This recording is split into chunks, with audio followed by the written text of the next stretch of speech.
กองประชุมปรึกษารือเกี่ยวกับโครงการค้นคว้าเขียนปึมประวัติศาสตร์ของแขวงโบริคำไซเล่มที่2ได้จัดขึ้นในวันที่30ธันวาคม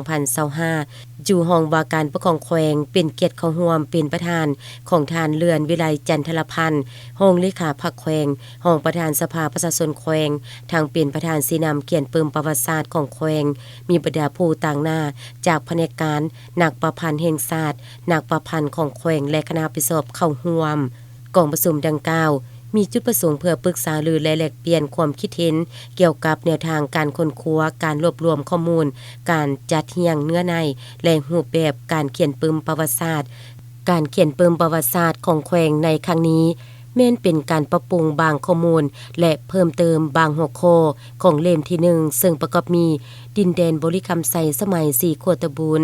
ยุคสมัยอาณาจักรลานซางสมัยสยามปกครองสมัยฝรั่งปกครองสมัยพาราสนาจักรลาวขบวนวิวัฒน์การสร้างตั้งแขวงบริคำไซ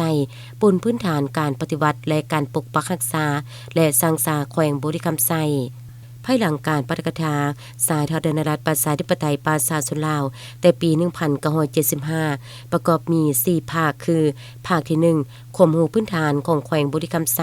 ภาคที่ 2 ประวัติความเป็นมาของแขวงบริคำไซภาคที่ 3 การปกปักรักษาและสร้างสาแขวงบริคำไซ